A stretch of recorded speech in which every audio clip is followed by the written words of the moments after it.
So you're trying to suggest that your differences with Mr. Musyoka were as great, to give that example. I'm giving the extreme. The extreme. I'm giving that right. extreme. So, but right. me and Mr. Musyoka, as you know, we worked together. We came out of the KANU system together, formed the LDP together. We were in the NAC government. We were together fighting against that multilateral constitution. We were sacked or dismissed by the president together. We formed ODM. Eventually, the ODM split. He ended up with ODM.Kenya, and we were ODM. So he renamed ODM.Kenya Wiper, but it's still Chungwa. So we have then come back together. Chungwa moja and Chungwa and a half have come together. So the differences between us was much less narrower. And we now realize that if we had stuck together from the outset, things would have turned out very differently. Your own experience, Prime Minister, of coalition government seems to suggest, you've said in other fora, that you were shortchanged. Going forward with the alliances that you've made, should ODM be the key player? Do you see other people being shortchanged under a Raila government, or will it be a sort of cutting of the cake? I'm trying to suggest that the people who will emerge in your government will be in a reward system, not necessarily the best to lead this country. You'll be paying back favors, political favors. You see, ultimately, good governance has to do with the institutions and respect for those institutions. What happened last time round was that we had weak institutions. For example, remember the Electoral Commission itself had been appointed by the executive single-handedly. That they were supposed to be the referee in the game, but they were appointed by one of the players in the field. So therefore they were partisan. And they are the ones who are really responsible for the mess that's cost this country dearly. And now, since that time, a lot of water under the bridge. We now have a new constitution. Secondly, we also now have new electoral laws and a new electoral commission. What we will do as CORD coalition is to sincerely and faithfully implement this new constitution to ensure that the playing field is level for everybody. We do not want to see a repeat of what happened last time in this country. And it is possible to do it. If we implement this new constitution properly, it will transform Kenya, and we will be able then to realize the Kenyan dream as coined by the founding fathers of our nation. Prime Minister, I'd still like to take you back on a thinking about your team. I'm thinking about people who will end up the technocrats who will be part of your grouping. I'm interested in the people that you might name as ambassadors to represent us abroad. I'm interested in the composition of your government. Well, and I'm saying it could be favors returned. Not this time around, not generally, because things have changed. Things are very different. First, the team begin with the executive. That is, for example, the cabinet secretaries and principal secretaries, and then the diplomats. They have all got to be vetted by Parliament. But the executive selects, then forward the names to Parliament, which does then the due diligence, and then send the names back to the President for appointment. So it is no longer arbitrary appointments which has been abused by the previous executives to reward cronies and friends. But secondly, we want to establish a system that works efficiently. So the recruitment is going to be done on merit, but we will also go to ensure that there is equity in terms of regional balancing, so that we do not reward other people here and there. You mentioned earlier on my relatives. Let me just tell you that I've never at any time been involved in appointment of my relatives for any positions. My relatives are Kenyans. When they apply, they are vetted just like any other Kenyan. I did not know that if you are Prime Minister, then it's a crime for a relative of yours to be appointed in a government. Remember the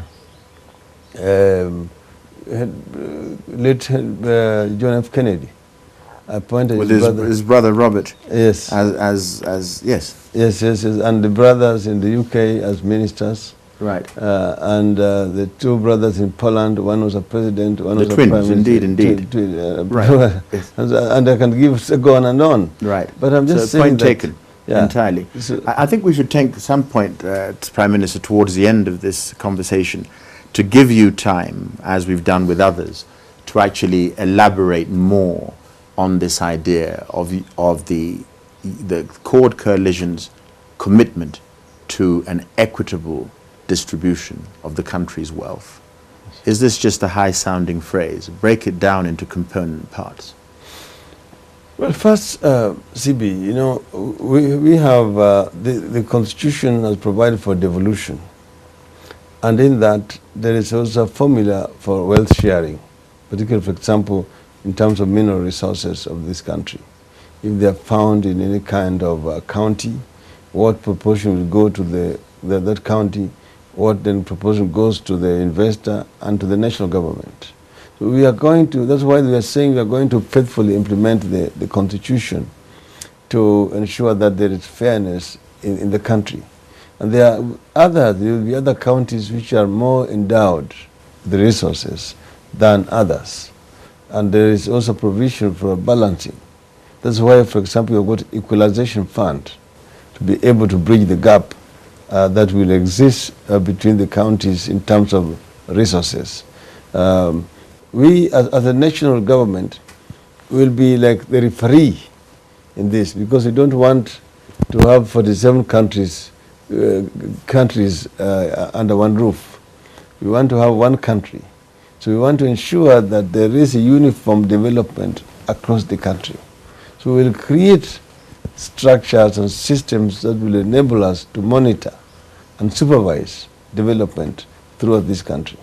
And we think doing this, we will be able to change and transform this country. I have, for example, in mind what happens in Malaysia. Malaysia is a multi-ethnic society. And in Malaysia, they have a formula for sharing of resources of that country along the ethnic lines. For example, there's the Malayas, there are the Chinese, there are the Indians, and there are several other minorities. So they know, for example, that if you are going to recruit 100 policemen, so many must be Malayas, so many will be Chinese and Indians and so on. So in other words, even if you're looking for merit, and it's a Chinese quota, it must be a merit within the Chinese. Prime Minister, the final question perhaps, or the final area of thinking, is that you have this history of having fought for liberation, having been incarcerated for your beliefs, having been tortured. You were born in 1945, and the understanding is that it's this time, it's do or die. If Raila doesn't make it this time, it'll never happen.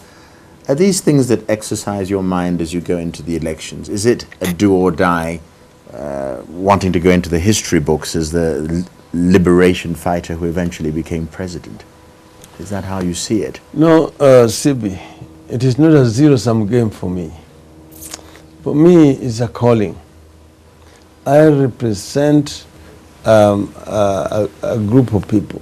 I represent a system or a movement. This movement has been in existence since independence. Remember, when the nationalist movement split after independence, it was because of the two, opposing forces. The forces for retention of the status quo, those who wanted to inherit the privileged position left by the outgoing colonialists and use it to lord it over their fellow Africans. and those who wanted to open up the society and provide for popular participation by the people in their governance. So these are forces which have been engaged in a struggle over these last 50 years. They've been pulling in two opposite directions. The forces for change versus forces for retention of the status quo.